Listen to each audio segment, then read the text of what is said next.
Баршаңызға қайырлы күн. Менің арнама қош келдіңіздер. Бүгін өте биік әрі үлпілдек бір жасағаннан шығатын бисквит әзірлейтін боламыз. Мен екі бисквит әзірледім. Біріншісінің диаметрі 18, екіншісінің диаметрі 22. Бізге керегі жұмыртқа, қант, ұн, кукуруз крахмалы және де қамыр қопсытқыш. Қамыр қопсытқышты салсаңыз да болады, салмасаңыз да болады.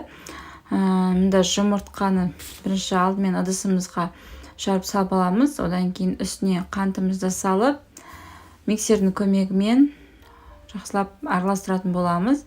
Ең алдымен миксердің жай жылдамдығымен бастап, жоғары жылдамдыққа қарай біртіндеп көтере бастайтын боламыз. Массамыз ағарғанша, екі есе үлкейгенше жақсылап миксерлеп алатын боламыз. Қол миксермен бір 10-13 минут миксерлесеңіз болады.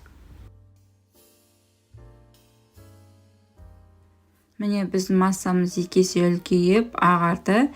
Енді ұнымызға кукуруз крахмалын, қамыр қопсытқышты салып, жақсылап араластырып, електен өткізіп, массамызға қосатын боламыз.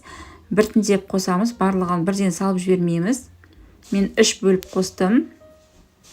Осылай електен өткізіп, аз-аздап. Содан соң лопатаның көмегімен жай-жайдан астынан үстіге қарай араластыратын боламыз. Миксермен араластырмаңыздар, өзінің формасын жоғалтып қоятын болады. Сондықтан осылай жай-жайлап араластырыңыздар. Біркелкі болғаннан кейін тағы да ұнымызды салып араластыратын боламыз. Мен осылай ұнды 3 бөлікке бөліп салып алдым. Массамыз біркелкі болып араласуы керек.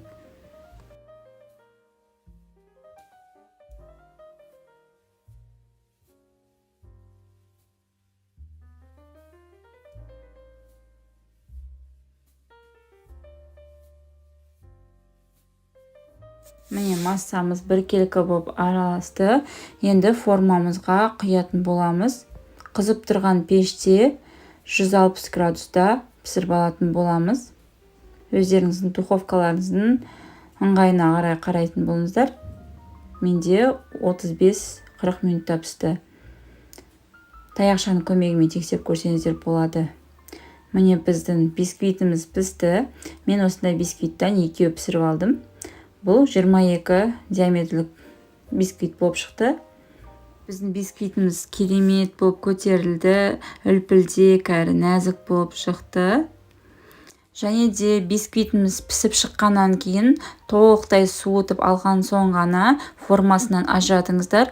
Егер ыстықтай формасынан алатын болсаңыздар, бисквит формасын жоғалтып қоятын болады. Міне біздің бисквитіміз жұп-жұмсақ болды.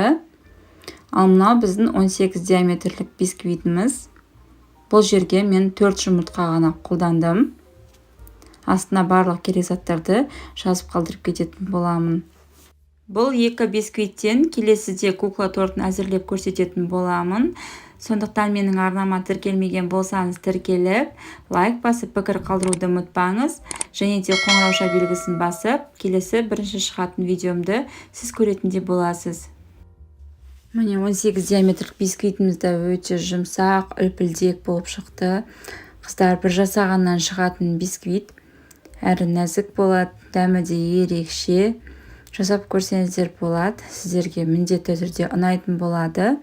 Видеоның соңына дейін қарағандарыңызға рахмет. Сіздермен болған мен Айдана.